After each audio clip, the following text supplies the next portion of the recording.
Hello viewers, આજનો મારો topic છે દાદર.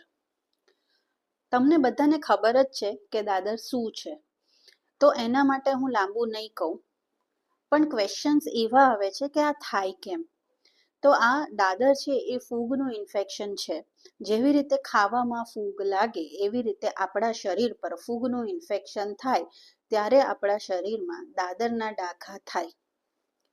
હવે એ અમુક જ લોકોને દાદર કેમ વધારે થાય, તો એક તો જે લોકોને સૌથી વધારે પરસેવો થતો હોય, એટલે ઉનાળાની ઋતુમાં કમ્પલસરી 2 ટાઈમ નાહવાનું રાખવાનું જ, તો એવા લોકોને વધારે ચાન્સીસ છે દાદર થવાના. બીજું કે જેમને ડાયાબિટીસ છે, બીપી છે, કે જે ઇમ્યુનો કોમ્પ્રોમાઇઝ પેશન્ટ છે, એમને બી જલ્દી ચાન્સ હોય ફૂગનું ઇન્ફેક્શન થવાના.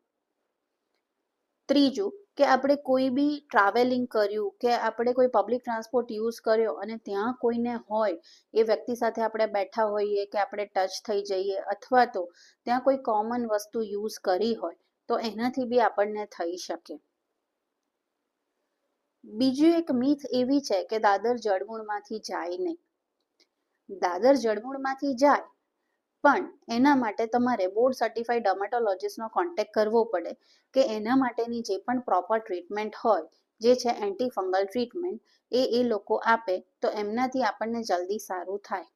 પણ જ્યાં સુધી શરીર પર દાદરના ડાઘા ના જાય ત્યાં સુધી એની ટ્રીટમેન્ટ પૂરી કરવી પડે. જો તમે એ ટ્રીટમેન્ટ પૂરી ના કરો તો એના એ જ ડાઘામાંથી ફરીવાર દાદર થાય. અને જો આપણે ટ્રીટમેન્ટ પૂરી કરી લીધી, ડાઘા બી જતા રહ્યા, તો ફરી એ ઇન્ફેક્શન આખી લાઈફમાં ના થાય એવું તો ના જ બને. જ્યારે આપણને ફરીવાર એ ફૂગનું ઇન્ફેક્શન થાય ત્યારે આ વસ્તુ થઈ શકે ખરા.